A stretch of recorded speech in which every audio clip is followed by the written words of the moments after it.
It's hard to live in a shadow, constantly being number 2, feeling like you're not good enough. It's easy to think this about Ducati's Multistrada V2S, especially when compared to its bigger sister, the V4.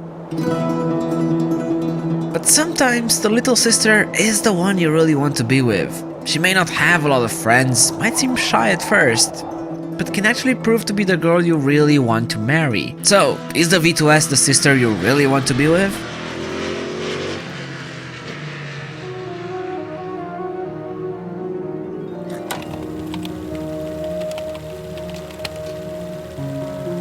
I have a bit of a special relationship with Ducati. You see, my first bike was a Suzuki and I hated that thing. It kept breaking down every 2 minutes. But then I got myself a little Monster 600. And I fell in love. Heck, I still regret selling that bike. You see, some might think that because of this I have a bias towards Ducati, but in fact what I have are great expectations. It's a bucket that's not easy to fill. And the first drop of water unfortunately completely misses that bucket. Technically this is an adventure bike, so it should go off-road. But I won't. One, because this is a rental and I contractually can't, but second, I don't really want to. Look, it feels flimsy for a dirt machine. It's just as much at home as an electric guitar is in an orchestra. It will handle a dirt road, obviously any motorcycle will, but if the word off-road is part of your vocabulary, this is probably not for you. You might think that all middleweight ADV bikes should be comparable, and if they are, then this scores pretty low in this department. And honestly, I'm okay with that, and you'll see why. But until then, the expectation bucket stays empty, and the Multi has a lot of catching up to do. If you want your lust for videos to never be empty though, consider subscribing to our channel. Thanks.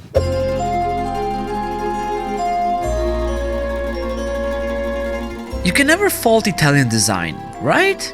Except, I kinda can. Look at the front. From the first Multi ever launched, I always saw this bike as having 2 bellies instead of a headlight when looked at from its profile. Once you see it, it's kinda hard to unsee. And to make things worse, actually, I can't think of anything else to criticize.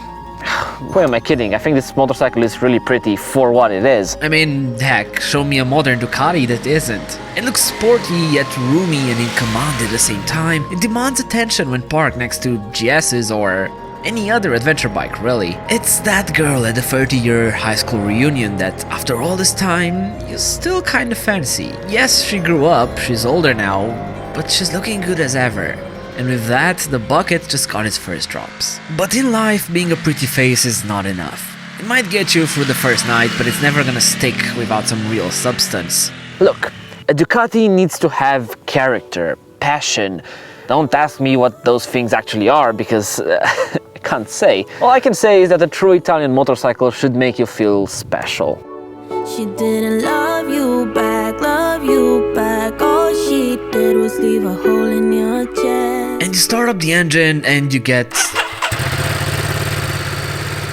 disappointment. At low revs with the stock exhaust, this bad boy sounds a bit like nothing. Not great. But then you go past 6,000 RPM and you forget about everything. The quick shifter and bleeper aid to this sensation too, making it feel really dynamic and ready to go. It's got more than enough torque and power to have fun, and to even get a little reckless. It's all you really need. Another drop in the bucket.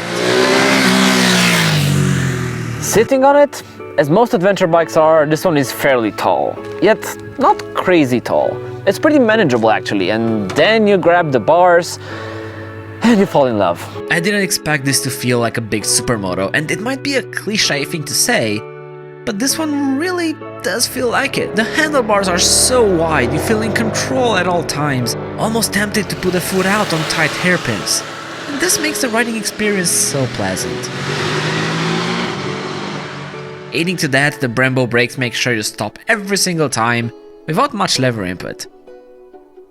But then you have a decision. To spend or not to spend almost 3,000 bucks on the suspension. This is the main difference between the regular model and the S version. And I thought it would be hard to recommend, but man was I wrong. This suspension changes everything. It changes the bike from a comfy tourer to a veritable sports bike. I am not exaggerating. The way this plants itself into asphalt when put in sport mode is unlike any other ADV bike I've tried. There is no fork dive, no wallowiness. It's on rails. I simply loved it for tight twisties or long open corners. But then when I hit the highway, I put it in touring mode and sat on a comfy sofa. Yes, it's expensive, but I am really tempted to say that it's worth it. Now, there are some inconveniences, like the windshield, which in its upright position creates some nasty buffeting. Or the illuminated buttons. They would be great at night if they would actually light up the button themselves, but they don't. They only light up the borders around them. And you get stuff like the gearbox, which seems to make some extra noises every single time, extra little clunks. Same goes with the engine. Look, it just doesn't feel like the most refined motorcycle. Now, most would class this as a defect, as something to hold against the multi, but I don't.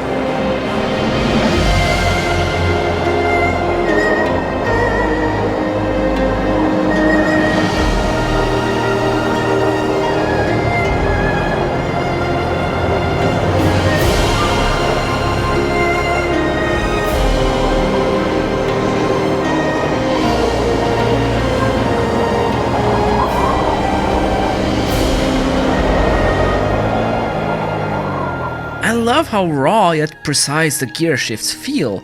I love the weird noises coming out from the engine sometimes. All these little imperfections, they give this bike a soul, make it feel alive. They make it feel like a Ducati should.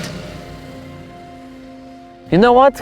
Maybe character in bikes is just a bunch of little flaws put together, but I don't care. I like that. Perfect is boring, and this is not perfect. And I'm saying it in the best way possible.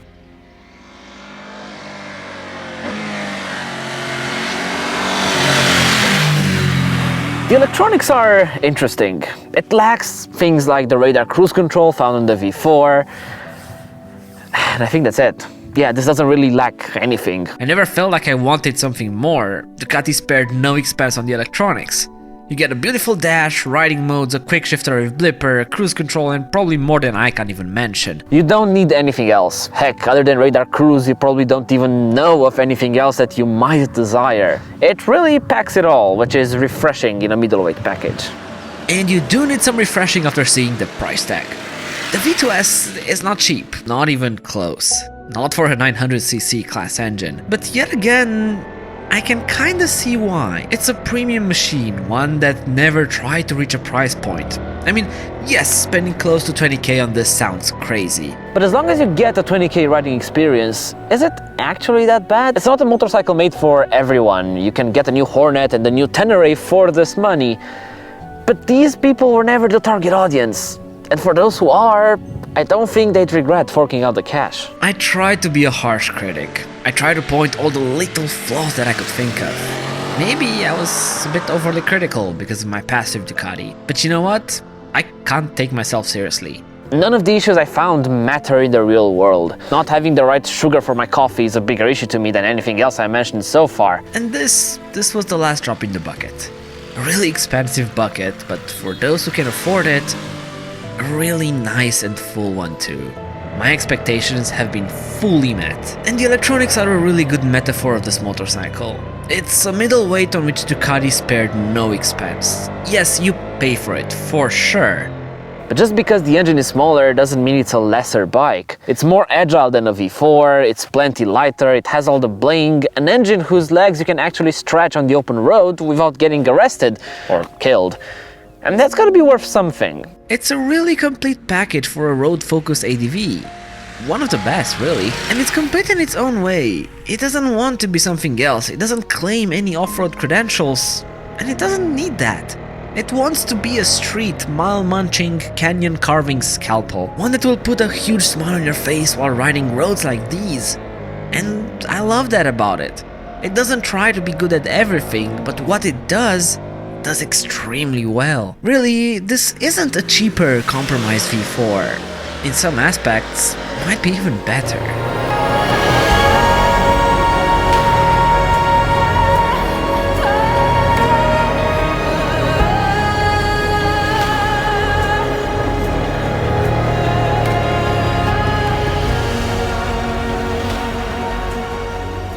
always said that the middleweight sector needs something like it. A premium option, one that you do have to pay a fair bit of money for, but one that gets you everything. Just in a lighter and more usable package.